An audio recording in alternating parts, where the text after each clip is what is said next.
My daughter raised her glass and laughed that night and said, "Imagine being 60 and still pushing insurance paperwork like it actually matters." And the table joined her in a quiet, polite kind of laughter that felt louder than anything I had heard in years. And I remember the smell of grilled corn and charcoal drifting through the backyard, and I remember holding my fork mid-air like I had forgotten what I was doing, and I just smiled and said it pays the bills and nothing more, because I had learned a long time ago that explaining your life to people who have already decided your worth is a losing conversation. And my son Jason leaned back in his chair and added, "Yeah, but Mom, you ever think about doing something real, like maybe consulting or investing or something that actually builds wealth?" And I nodded slowly like I was considering it, even though I knew he was repeating things he barely understood from podcasts he listened to on the drive between places he could not afford. And my daughter Rachel was already back on her phone, probably posting something about family time with a filtered photo that would make it look warmer than it really was.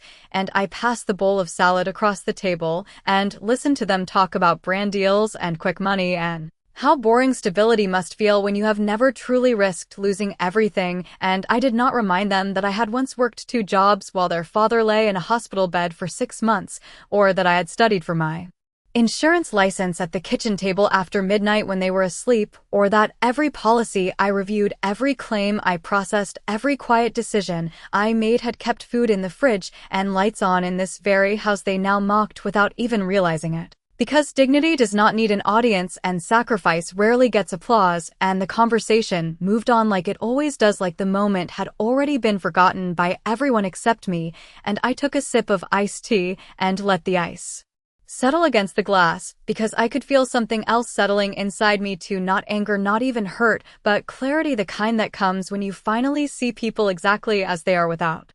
excuses, without memories softening the edges. And I realized in that moment that they had never really understood what I did, not just the job, but the way I saw things, the patterns, the inconsistencies, the quiet details that tell the truth when people think no one is looking. Because for 27 years I had been the person who reads between lines, who notices what does not match, who understands that a story can sound perfect and still be completely wrong. And later that night, after the plates were cleared and the laughter had faded into separate rooms, I sat alone at my kitchen table and opened my laptop out of habit more than intention. And there it was, sitting in my queue, a new claim flagged for priority review, large loss, residential fire, estimated damage just under $500,000, and I clicked it open without thinking, because that is what I have always done. Just one more file, just one more look before bed. And when the address loaded onto the screen, my hand stopped moving completely, because I knew that street, I knew that house, and for a second I thought maybe it was a mistake, maybe just a coincidence, because there are thousands of homes in this state. But then I saw the name attached to the policy, and I did not need to read it twice, because I already knew exactly what it said. And I leaned back in my chair and let out a slow breath that did not feel like relief, because the job they laughed at, the one they said did not matter, had just placed something in front of me that was about to change everything, not just for me, but for them too. And for the first time that night, I did not smile. I stared at the screen longer than I should have, because sometimes the truth does not arrive like a loud crash. It settles quietly into place and waits for you to notice it. And the name on that policy did not belong to a stranger, it belonged to my son. And I closed my eyes for a second, not out of disbelief, but because I needed that one moment to separate the part of me that was his mother from the part of me that had been trained for nearly 3 decades to see things exactly as they are and not as I wish them to be. And when I opened the file again, I slowed down my breathing and began to read it the way I always do, line by line, detail by detail, because paperwork has a rhythm, and when something is off, you feel it before you prove it. And the report said electrical fire started in the kitchen, late evening, damage extended through the first floor, partial structural impact, estimated loss just under $500,000, and it all sounded clean too. Clean, like a story that had been rehearsed. And I clicked through the attached photos and studied them the way I had studied thousands before, not looking at what was obvious, but at what did not belong. And the burn pattern along the cabinets did not match the point of origin listed in the report, and the appliances looked older in the images than what had been declared in the policy update. And that is when another detail surfaced in my mind, because I remembered the system notification from 2 Months earlier policy adjustment increased coverage amount nearly doubled, and at the time I had not thought twice about it because people update policies all the time, but now the timing sat there like a quiet question that refused to go away, and I leaned back in my chair and let the silence fill the kitchen around me because suddenly the laughter from earlier that evening felt different, like it belonged to another version of the same day, and I asked myself a simple question, the kind I ask every time something does not add up. What am I missing? And I opened the transaction history attached to the claim, and there it was: repair estimates submitted within 24 hours, inventory list already itemized, receipts scanned and uploaded almost immediately. And that is not how loss works, not in real life, not when people are actually standing in the aftermath of something unexpected, because real loss is messy, it is slow, it is emotional, it does not arrive with neat documentation and organized spreadsheets. And I could feel that familiar clarity settle deeper now, not sharp, not angry, just precise. And I stood up and walked to the sink and rinsed my glass, even though it was already clean, because I needed something simple to ground me. And I looked out through the kitchen window into the dark backyard where just a few hours ago my children had been laughing, and I wondered how long this had been building, how many conversations had happened without me, how many decisions had been made under the assumption that I would never see what they were doing, because to them I was just the woman with the boring job, the one who handled paperwork, the one who stayed quiet and paid bills. And I dried my hands slowly and returned to the table and opened the file one more time, not as a mother, not as someone trying to protect a version of the past, but as someone who understands that truth does not change based on who is involved. And I began taking notes, not on paper, but in my mind, connecting small details like pieces that had been waiting for each other, and somewhere between the timestamps and the signatures and the photographs a pattern began to form, and it was not a good one, and I did not rush to any conclusion, because rushing is how you miss the one thing that matters. And I have never built my life on guesses, I built it on quiet certainty. And as I closed my laptop for the night, I knew something with complete calm: I was going to find out exactly what happened, and whatever the answer was, I would not look away. The next morning, I woke up earlier than usual, not because I had to, but because my mind had already moved ahead of me, and when I stepped into the kitchen, the house felt quieter than it had in years, as if something invisible had shifted overnight. And I poured myself a cup of coffee and sat down at the same table where I had worked through thousands of cases over the years, and I opened my laptop again without hesitation, because once you see a pattern, you cannot pretend it is not there. And I pulled up the claim file and began reviewing it again, this time slower, more deliberate, like tracing the outline of something just beneath the surface. And I noticed the timeline first. The fire was reported at 9:23 in the evening, but the emergency contact call logged in the system came in at 9:21, and that 2-minute difference might not matter to most people, but to me it felt like a small loose thread, and I followed it carefully. And then I checked the inventory list again. Items listed as lost included a television that I remembered Jason buying secondhand 3 years ago, but here it was recorded as a recent high-end model, and the kitchen appliances were described as upgraded stainless steel units installed within the past year, and I had been in that house just 4 months ago, and I knew exactly what was sitting in that kitchen, and none of it matched what I was seeing now. And I leaned back slowly and let the weight of that realization settle, because this was no longer a question of possibility, it was becoming a matter of intent. And I clicked into the policy adjustment documents and reviewed the increase in coverage from 2 months prior, and there was a signature there, clean and confident, and I recognized it immediately, not because I had seen it often, but because it was my son's handwriting. And I sat very still for a moment, letting that sink in, because understanding something and accepting it are two very different things. And I found myself thinking back to small moments over the past year, conversations that did not quite add up, plans that sounded impressive but never seemed to lead anywhere, Rachel talking about brand partnerships that never materialized, Jason mentioning investments that always needed just a little more time, and Melissa smiling through it all with that polished confidence that made everything sound reasonable even when it was not. And I realized then that I had not been ignoring the signs, I had simply chosen not to connect them, because sometimes the truth about your own family is the hardest one to assemble. And I closed the file briefly and rested my hands on the table, because I could feel the line forming in front of me, the one that separates who you are from what you are willing to accept, and I knew I could not cross it without losing something I had spent my entire life building, and that was not money or reputation. It was something quieter, something steadier. It was integrity, and I opened the file again, and this time I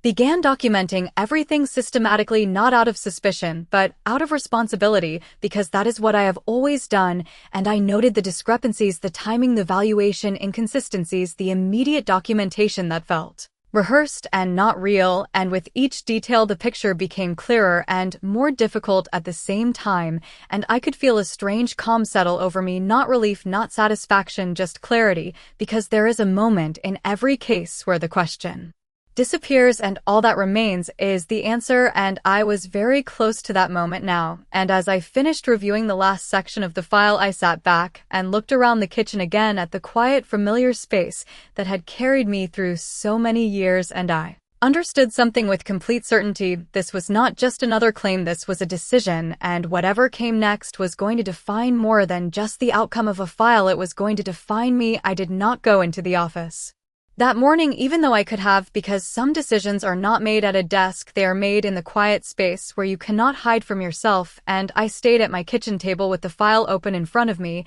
and I began doing what I have always done when something feels wrong. I verified everything again, not because I doubted what I saw, but because I needed to be certain that what I was about to face was real, and not just a moment of misunderstanding, and I checked the property records through the county database and confirmed the ownership history and the mortgage status, and what I found added another layer to the picture. Jason had refinanced the house less than a year ago, pulling out equity that should not have been available based on his reported income, and that alone would not be enough to prove anything, but combined with everything else, it began to form a pattern that was difficult to ignore, and I moved on to reviewing the contractor estimates attached to the claim, and I noticed that 2 of them were submitted from companies I recognized, not because they were reputable, but because they had been flagged in prior internal reviews for inflated repair costs, and I felt a small tightening in my chest, not from anger, but from recognition, because this was no longer a single bad decision. This was a sequence of choices, each one building on the last, and I closed my eyes briefly and let the timeline run through my mind like a quiet film. Jason mentioning cash flow issues last winter, Rachel talking about needing to maintain a certain image online, Melissa suggesting that the housing market was unpredictable and that you had to be creative to stay ahead, and at the time those had sounded like ordinary conversations, the kind families have all the time, but now they carried a different weight, and I opened my eyes and looked at the screen again, because I knew I could not stay in memory, I had to stay in facts, and I pulled up the recorded statement transcript from the initial claim call, and I read Jason's words carefully, noting the pauses, the phrasing, the small inconsistencies that most people would miss, and I could hear his voice in my head, not the version he used when he spoke to me as his mother, but the one he used when he was trying to sound certain and in control, and there was something in it that felt practiced, not natural, and I took a slow breath and leaned back in my chair, because the distance between who I believed my son to be and what I was seeing in front of me was no longer something I could bridge with hope, and I realized then that the decision I was facing was not about choosing between my job and my family, it was about choosing between truth and denial, and I have never built my life on denial, and I never will, and I reached for my notebook, not to write anything down, but to steady my hands, because even calm decisions carry weight when they involve people you love, and I let that weight settle without pushing it away, because avoiding it would not change what needed to be done, and after a few moments I closed the claim file and sat in silence, because the next step was not another review or another detail, it was a conversation, and I knew exactly who I needed to speak to, not as an adjuster, not as an investigator, but as someone who had given everything she had to raise her children to understand right from wrong, and I also knew that whatever he said next would not change what I had already seen, but it would tell me something far more important, whether he was willing to face the truth or whether he had already gone too far to come back. And I stood up slowly and reached for my keys, because some answers cannot be found on a screen, they have to be heard face to face, and as I stepped out of the house into the cool morning air, I felt a kind of clarity that does not come from certainty but from acceptance, because I was no longer wondering what was happening, I was preparing to see it fully, and whatever waited for me on the other side of that conversation, I knew one thing, without hesitation I would not look Away, I parked across the street from Jason's house and sat there for a moment with my hands resting lightly on the steering wheel, because sometimes the hardest part is not knowing the truth, it is deciding to face it in real time. And the house looked exactly the same from the outside, the same porch, the same trimmed hedges, the same quiet suburban street where nothing ever seems out of place, and for a brief second, I could almost convince myself that everything I had seen in that file was just a mistake, something that could be explained away with a simple conversation. But I have learned over the years that reality does not change based on how badly we want it to, and I stepped out of the car and walked up the driveway, slowly taking in small details without meaning to the new car parked in front, something more expensive than I remembered, Jason being able to afford the freshly replaced mailbox, the small things that signal money moving in ways that do not always match what is being said out loud. And when I reached the front door, I paused, not out of hesitation, but to study the part of me that still wanted to be just a mother, and not someone carrying answers that might change everything. And I knocked once, firm but not loud. And I could hear movement inside, footsteps quick then slowing, and the door opened and Jason stood there looking at me with a brief flicker of surprise that he tried to cover with a smile that did not quite reach his eyes, and he said, "Mom, what are you doing here this early?" And I smiled back, the same calm, steady smile I had used the night before, and said I thought we could talk for a few minutes. And he hesitated just long enough for me to notice before stepping aside and letting me in, and the house smelled faintly of fresh paint, which did not match the timeline of the claim, and I stepped into the living room and looked around quietly, taking in the space. The furniture was still there, arranged carefully, almost too carefully, like a room prepared for inspection rather than lived in, and Melissa appeared from the kitchen, her expression composed but alert, and she greeted me with that same polished tone she always used, as if every word had been chosen ahead of time. And Rachel was not there, which did not surprise me because she rarely stayed in one place long enough for anything real to catch up with her. And Jason gestured for me to sit, and I did, but I did not rush into the conversation because I wanted to see what he would say first, and silence has a way of revealing more than questions ever do. And after a few seconds, he cleared his throat and said, "I was going to call you actually about the claim," and there it was, the word hanging between us, not as a topic, but as a test. And I nodded slowly and said I saw it last night, and his eyes shifted just slightly toward Melissa before returning to me, and he leaned forward as if trying to take control of the conversation and said, "It has been a rough situation, Mom, but we are handling it." And I let that sit for a moment before asking a simple question, the kind that does not sound like an accusation, but carries weight. "All the same," I said, "when did you update your policy?" And he answered quickly, too quickly, "About 2 months ago. We wanted to be covered just in case." And I nodded again and followed with another question just as calmly, "Who handled the contractor estimates?" And Melissa answered, this time her voice smooth and confident, "We did everything by the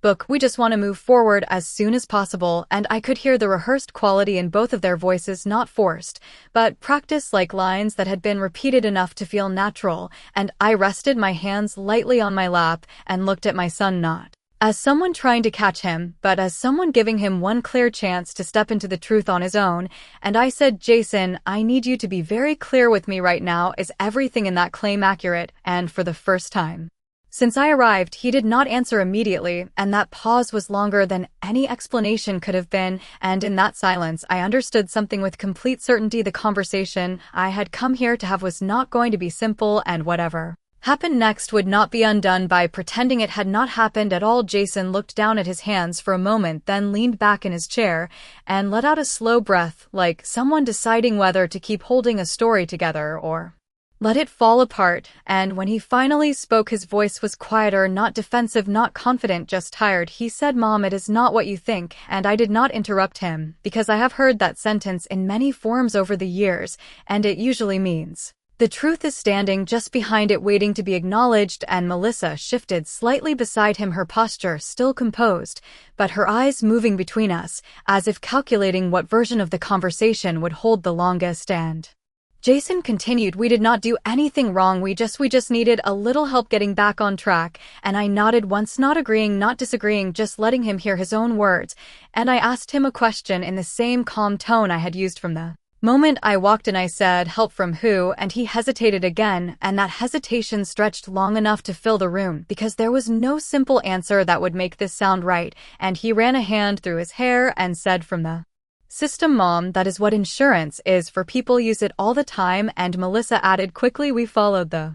process, everything was documented, everything was submitted properly. We are not the only ones who do this." And I looked at her then, not with judgment, but with clarity, because there is a difference between following a process and understanding its purpose, and I said, quietly, "There is a difference between a loss and a plan," and the room went still again, not tense, not loud, just heavy with the weight of what was no longer being avoided, and Jason looked at me, then really looked at me for the first time since I arrived, and there was something in his expression I had not seen in a long time, not confidence, not frustration, but uncertainty, like he was trying to figure out whether I was still someone he could convince or someone he could not move at all, and he said, "We're going to fix everything, Mom, we just needed a reset, the house, the finances, all of it," and I let those words settle, because they sounded reasonable on the surface, but underneath them was something else, something that had been building long before this moment, and I asked him one more question, not because I needed the answer, but because he needed to hear himself say it. I said, "Did you know the claim was not accurate when you submitted it?"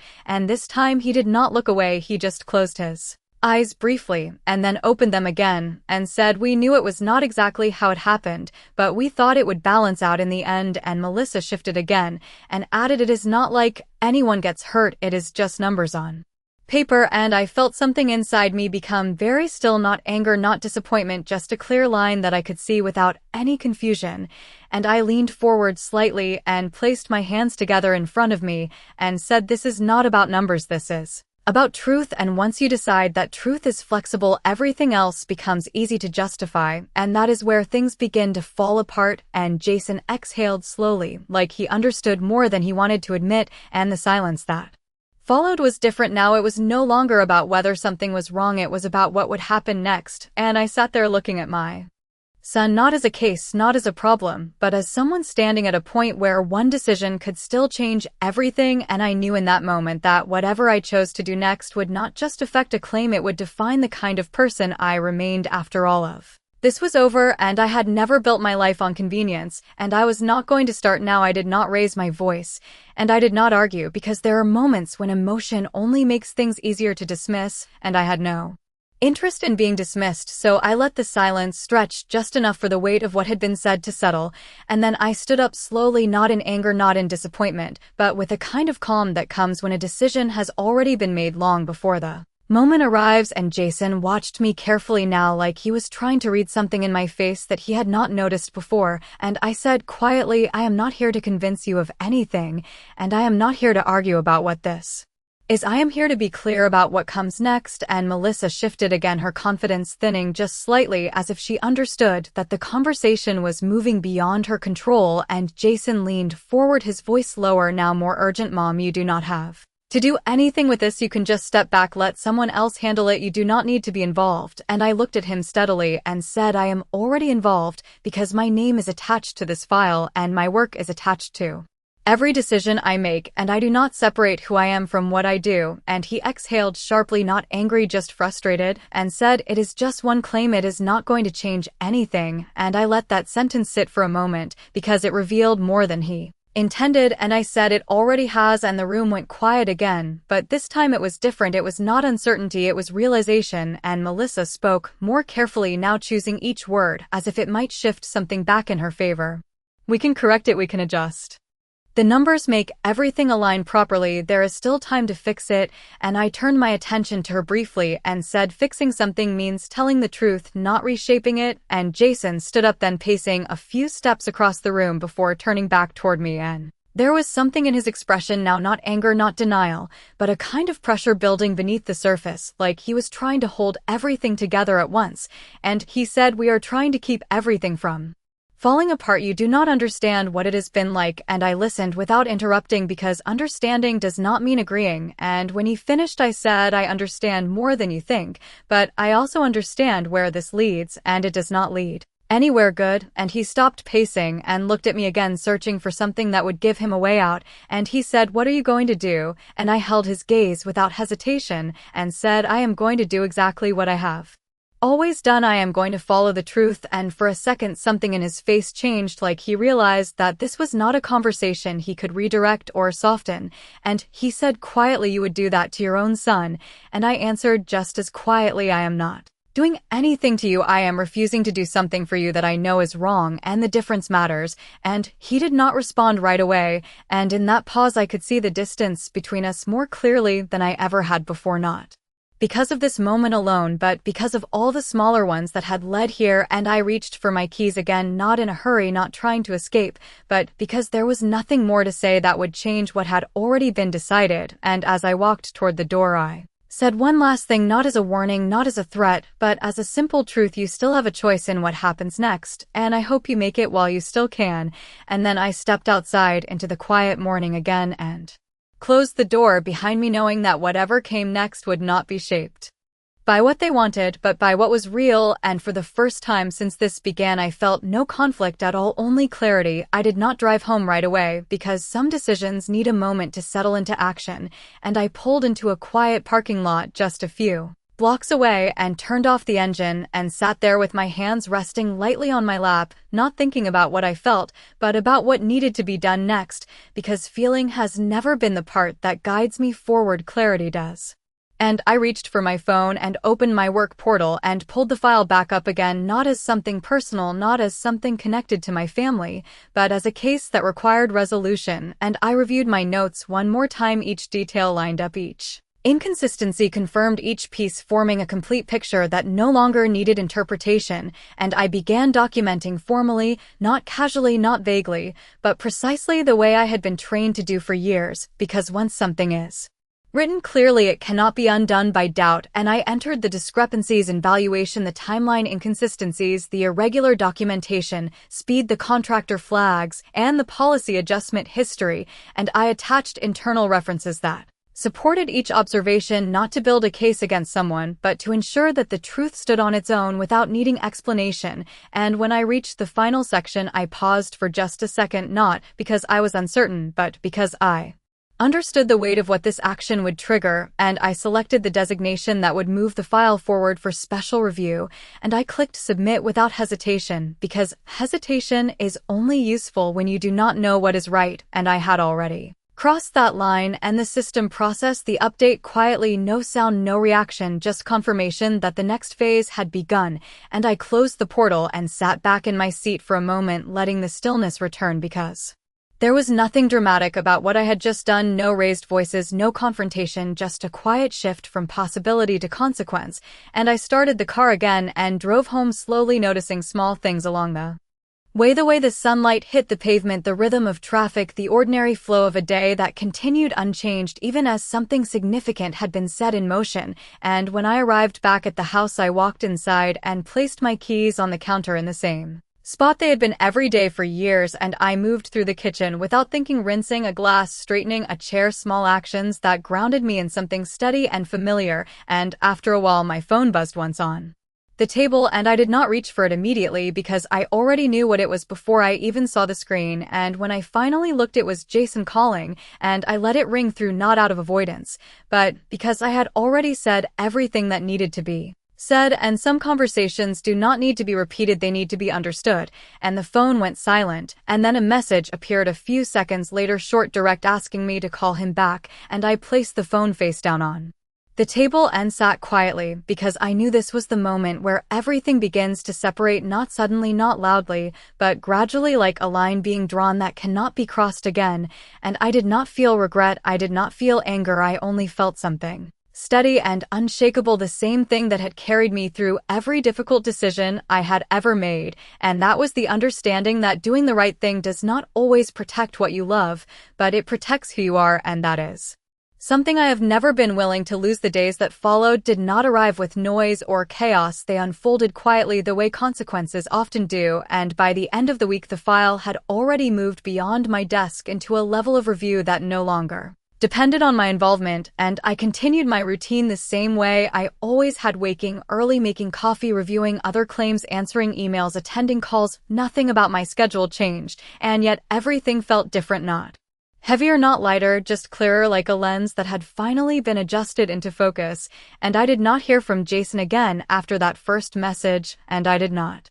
reach out either, because there are moments when silence is not distance, it is space, and space is sometimes the only place where truth can settle without resistance. And about 10 days later, I received a formal update through the system. The claim had been flagged for further investigation based on material inconsistencies, and processing had been suspended pending review. And I read the notice once, not for confirmation, but for closure, because the decision had already been made long before the system recorded it, and I closed the file and moved on to the next one, because that is what I have always done. And later that afternoon my phone rang again, and this time I answered, not because I was expecting anything different, but because enough time had passed for something to change. And when I heard Jason's voice, it was not the same tone he had used before. It was quieter, slower, like someone who had run out of ways to hold a situation together. And he said they contacted us, and I did not interrupt. I simply listened, and he continued, "They are asking for more documentation, they are reviewing everything,"